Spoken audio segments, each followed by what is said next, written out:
ভগবান বলে মানত। এমনকি আমার বাবার কাছ থেকে আমি ওষুধ নিয়ে গিয়ে দিতাম, সেটা ওরা আমার দেওয়া, আমার ডাক্তারের দেওয়া, আমি ডাক্তারও এই ধারণা করে তার সেটা গ্রহণ করতে।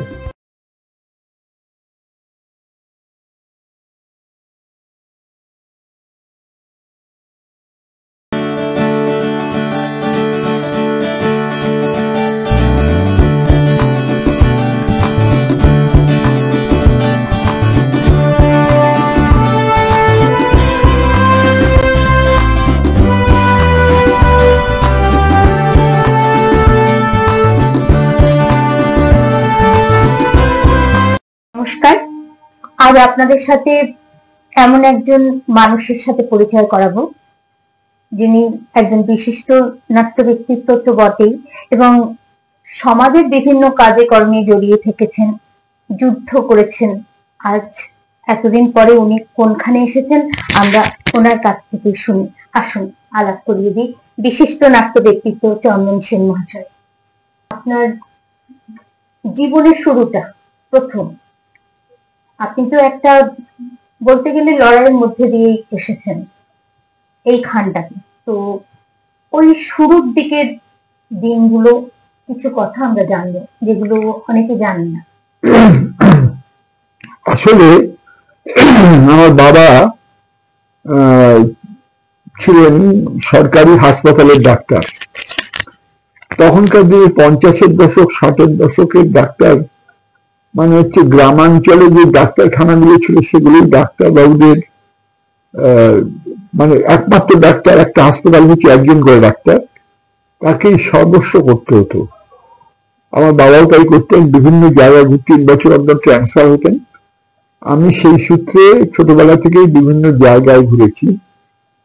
তাই গ্রাম বাংলার প্রত্যন্ত অঞ্চল থেকে শহরাঞ্চলে আমার জানা হয়ে গেল এই কারণে যে আমি যখন মাধ্যমিক পরীক্ষা, তখনকার সময় স্কুল ফাইনাল বলতো, দিলাম, তারপরে পাশ করলাম, তারপরে আমাকে কৃষ্ণনগর গভর্নমেন্ট কলেজে ভর্তি হতে হলো।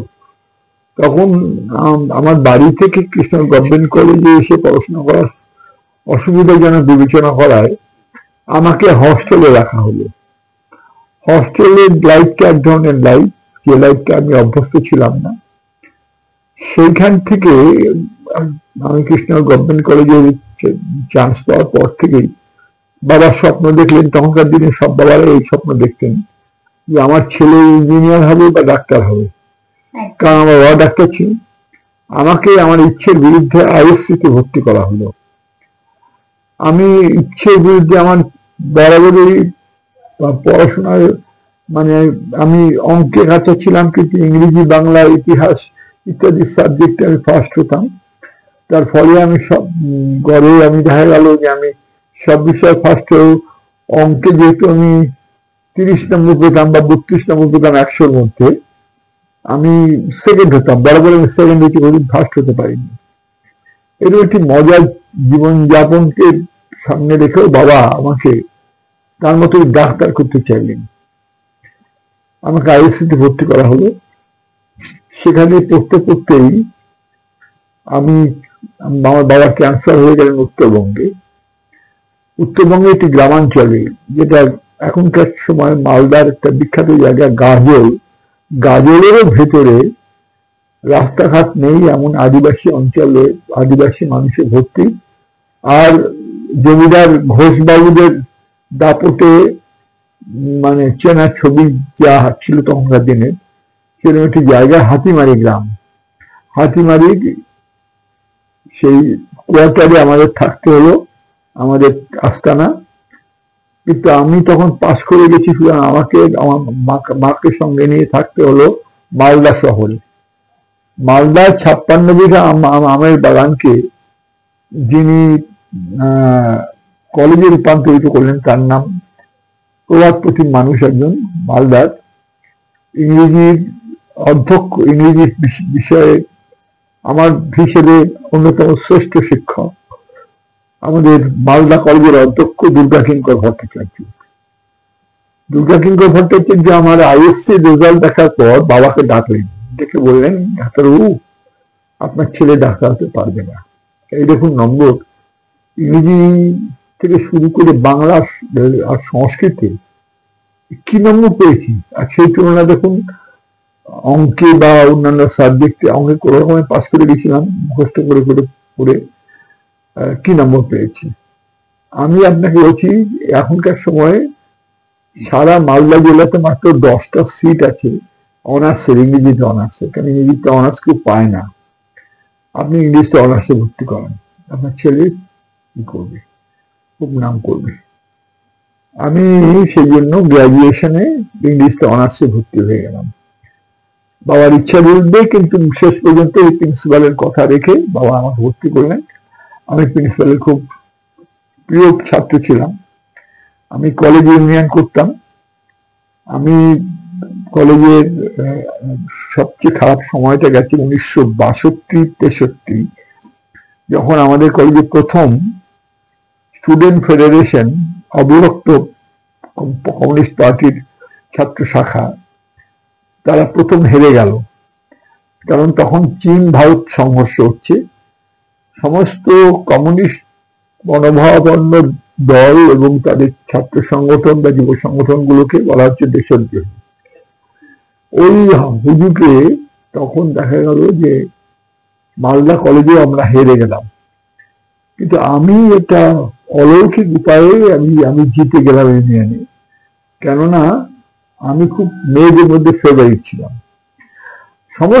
প্রায় সমস্ত মেয়ে, তারা তখনকার দিনে তৃণমূল ছিল না, কংগ্রেস ছিল, কংগ্রেস ছাত্র পরিষদ বা স্টুডেন্ট ফেডারেশন বা যাই করুক না কেন, সমস্ত মেয়েরা আমাকে ভোট দিল। আমি একমাত্র জিতলাম মেয়েদের ভোটে, মূলত মেয়েদের ভোটেই জিতলাম। মেয়েরা সবাই আমাকে খুব পছন্দ করত।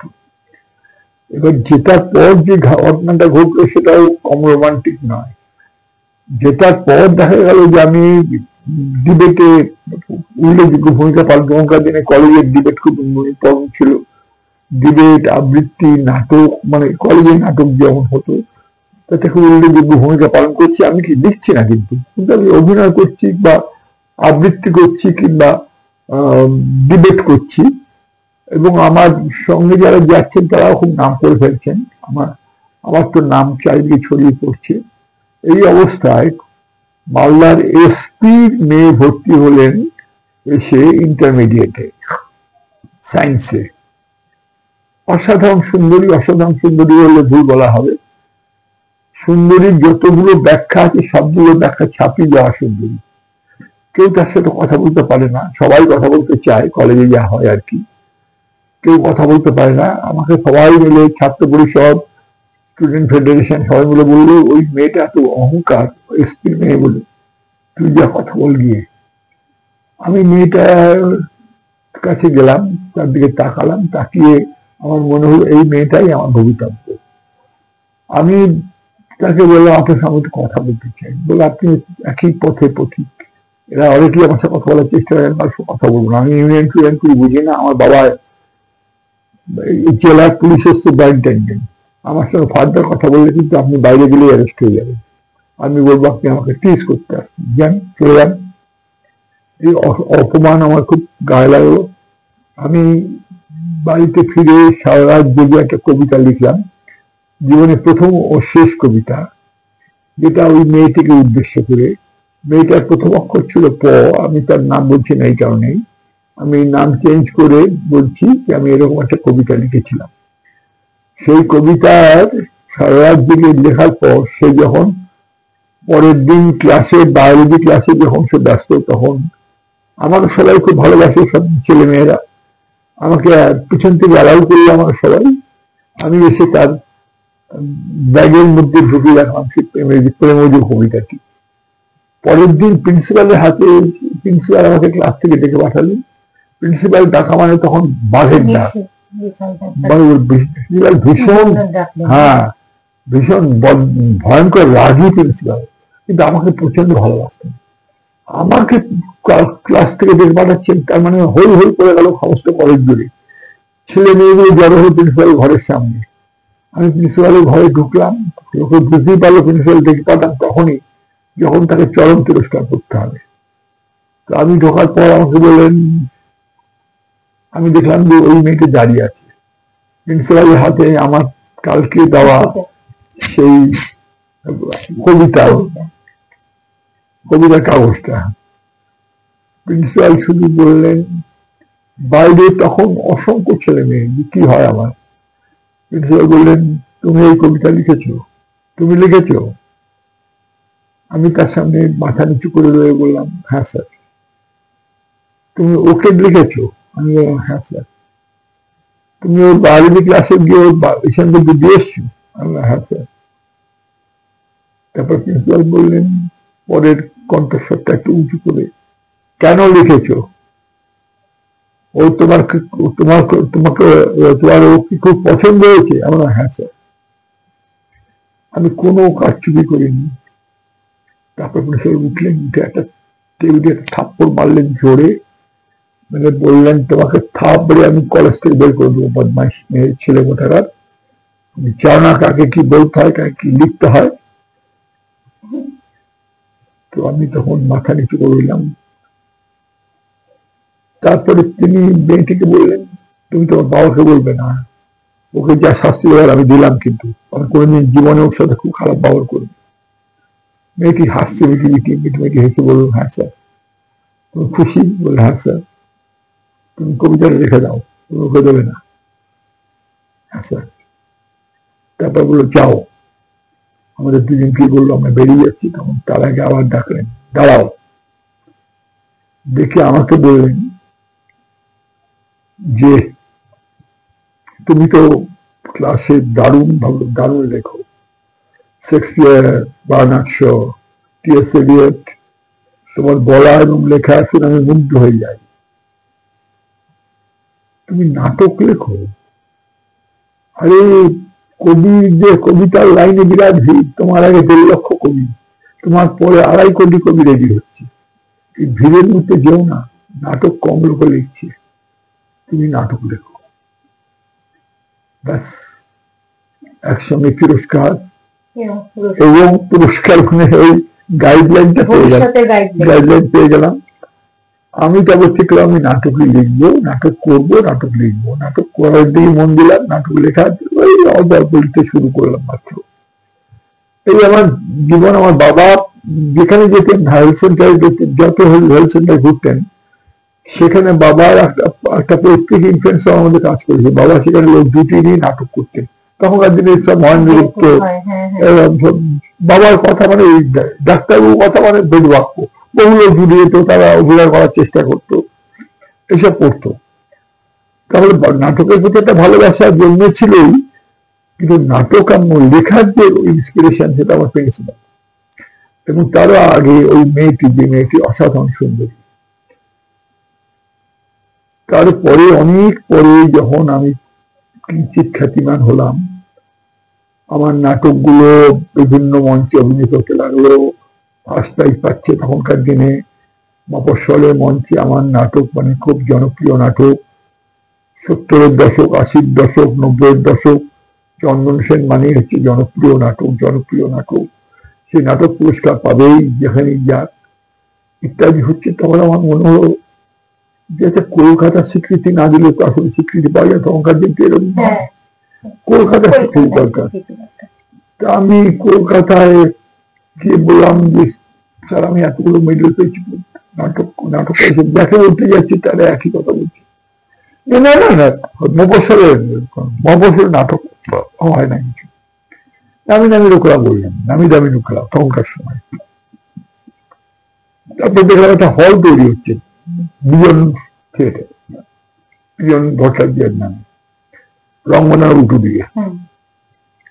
সেখানে এক ভদ্রলোক, তিনি প্রায় আমার থেকে বছর 5-6 ছোট, 8-10 বছর ছোট হবে। তিনি বসে বসে ডিরেকশন দিচ্ছেন, এইখানে হবে, এই হলটা, এই জায়গায় এইটা হবে, আর ইট পেতে বসে আছেন তারা কয়েকজন। আমি যাওয়ার পর উঠে দাঁড়িয়ে বলেন, আপনি বলুন। বলে, আমি একটা সূত্রে শুনলাম যে আপনি দুজন থিয়েটার তৈরি করছেন, আপনাদের দল, তো আপনারা নাটক পেয়েছেন? নাটক, ভালো নাটকের অভাবে আছে। আপনি আমার, আমি এই হ্যাঁ চন্দন সেনের নাম আমি শুনেছি, আপনি সেই চন্দন সেন? আমার হ্যাঁ। আপনি বসুন, বলে 3টে ইট পেতে দিলেন, বসলাম। বললো আপনাকে আমি একটা গল্প আমার খুব মনে ধরেছে, মিখাইল সালটিকভ শেরদিন, লেনিনের খুব প্রিয় লেখক, তার কি পড়েছেন সোভিয়েত গল্প? আমরা হ্যাঁ সবগুলো। শেরদিন তো সব ছোট ছোট গল্প লিখতেন, আমাদের বনফুলের মতো 1.5 পাতা 2 পাতার গল্প। আমি সব প্রায় সবগুলো বই পড়েছি ইংলিশে। বলছি এই গল্পটা পড়েছেন, 2 হুজুরে 1 ক্যাসির গল্প? আমি বললাম হ্যাঁ, এটা আমার পড়া ইংলিশে। বলে আমি বাংলাটা করে আমার মনে হয়েছে এটা দিয়ে নাটক হয়, আপনি একটা নাটক তৈরি করে আনুন না 2 দিন পরে। আমি নাগরিক থিয়েটারের রাখলাম 2 হুজুরের গল্প লিখে, নাম দিলাম 2 হুজুরের গল্প। এটা পড়ার পর মেঘনাথ ভট্টাচার্য লাভ দিল, একটা বিশাল লাভ। কি করেছেন আপনি জানেন না। ওদিকে ভানু বন্দ্যোপাধ্যায় আছেন, রান্নাখালি বাউডিং করছেন রঙ্গনা থিয়েটারে। মেঘনাথ ভানু ব্যানার্জিকে এনে পড়ালো। ভানু ব্যানার্জি বললো তুমি এটা করো, তুমি এটা করলে আমার রান্নাখালি বোর্ডিং এর থেকে লোক দেখবে, তোমার বেশি হবে। মেঘনাথ সেই নাটক নামালে 2 হুজুরের গল্প। যারা দেখতে এলেন তারা স্তম্ভিত হলেন। ইস পলিটিক্যাল স্যাটায়ার। এই সময় ব্যাস আমি নাগরিক নাট্যকার বনে গেলাম। ভানু ব্যানার্জি আমাকেও বলেছিলেন যে আপনার নাটক পড়ে আমি মুগ্ধ হয়ে গেছি, আপনি আমাকেও নাটক দিন। কিন্তু সেই সময়টা ছিল না, আর তিনি বেশি দিন বাঁচেননি আর। যাই হোক, আমার তাও একটা শখ রয়েছে যে তিনি যখন একদিন আমাকে বলেন আমার সাথে একদিন হাওয়া খেয়ে আসেন, আমি গেলাম তার সঙ্গে। যেতে যেতে তিনি ওই যে ময়দানে তিনি বললেন যে চলুন এই ময়দান দেখুন, পুলিশ সামনে যাচ্ছে, ওদের ডিউটি শেষ হয়েছে, দেখুন সামনের দিকে কত পুলিশ যাবে, করেন খুব আস্তে চালাও। আস্তে চালাতে গেলেন। আমি বললাম কি এত আস্তে চালাচ্ছেন কেন? আমি ভাবছি যে আমি যদি মন্ত্রী হতাম তাহলে আমার সামনে কোনো পুলিশ প্যারেড করে যেত, তারপরে আমি যেতাম। আমি একটু নিজের কল্পনা করে নিচ্ছি আমি ওরকম হচ্ছি। আমি তখন এটা নিয়ে আমি একটা নাটক লিখবো, আপনি আমাকে সময় দিন, এই মজার কল্পনা নিয়ে। বললাম সময় দেওয়া হলো, আপনি যা লিখবেন আমি অভিনয় করবো। ভানুদার সঙ্গে ওই আমার শেষ কথা। ভানুদা বেশি দিন বাঁচেননি, শেষ দিকে আর কি তার সঙ্গে এই সংলাপ।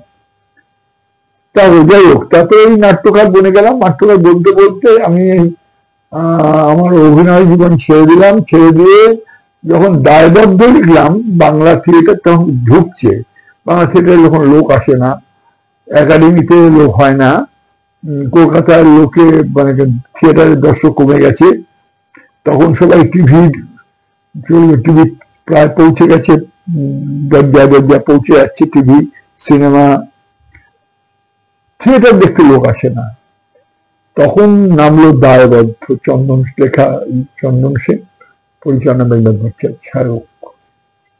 ব্যাস এটা মিরাকল হয়ে গেল। দায়বদ্ধ প্রথম অবস্থায় যত প্রথম 25টা 30টা শো হাউসফুল, প্রায় হাউসফুল।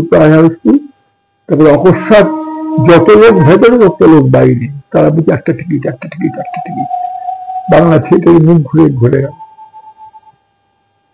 তারপর আমি দায়বদ্ধ নাট্যকার হয়ে গেলাম।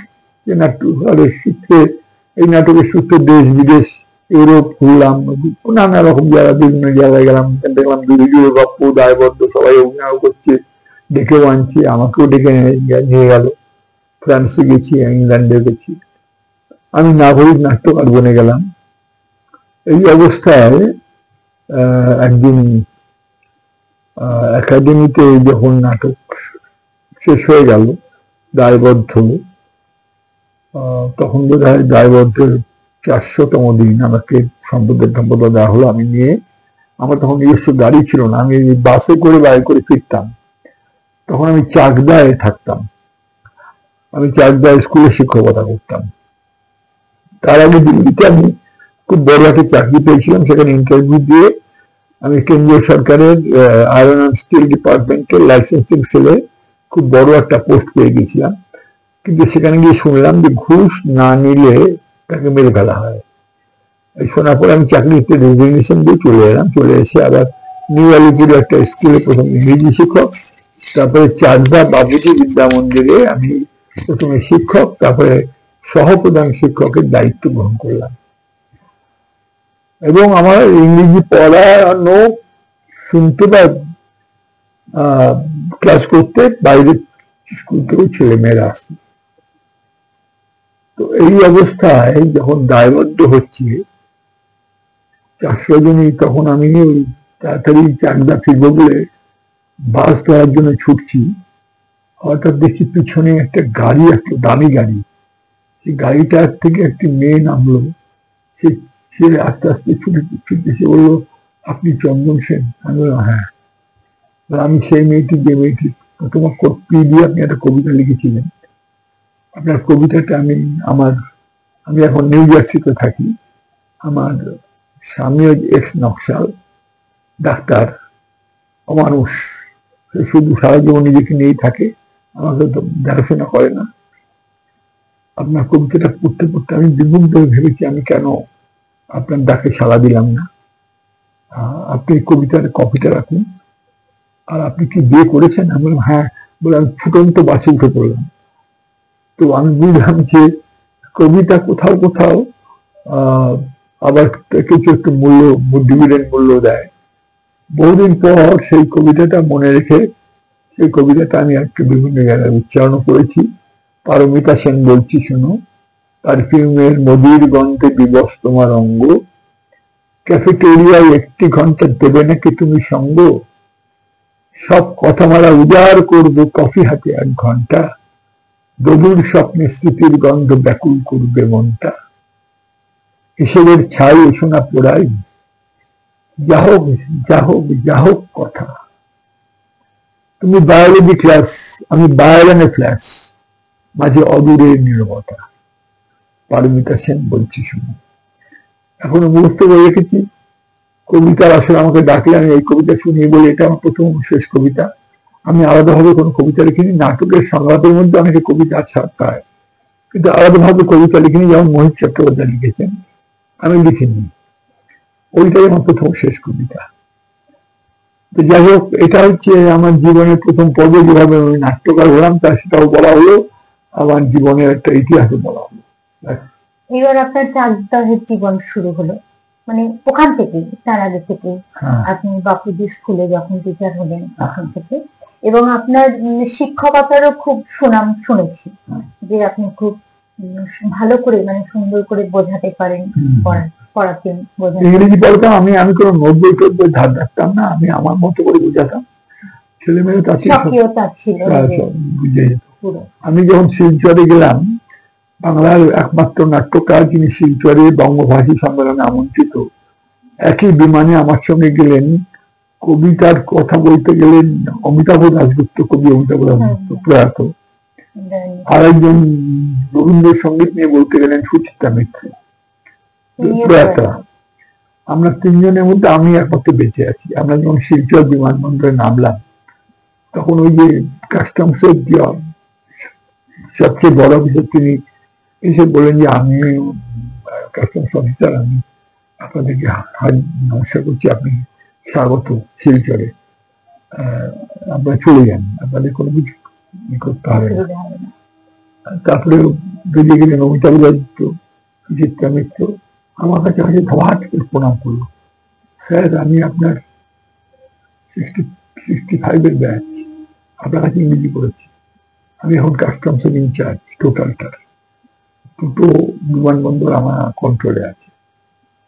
কোথাও যদি যান স্যার, আপনি যা খুশি, বিদেশে গেলে যা খুশি আনবেন স্যার, আমি বলে দেবো। ঠিক আছে। আমি তো ভাবিনি যে প্রথমে আপনি বললাম তুমি এরকম পর্যায়ে উঠেছো, ঠিক আছে। তখন বুঝলাম যে শিক্ষকতারও একটা অন্য মূল্য আছে, সেটা বুঝে নিলাম।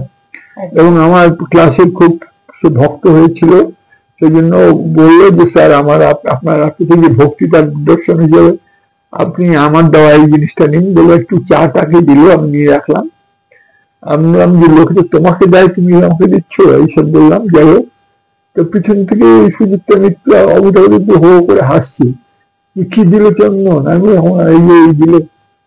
বলে তুমি কাস্টমসের কাছ থেকে নিলে, ওরা নেয়, ওরা দেয় না কিছু।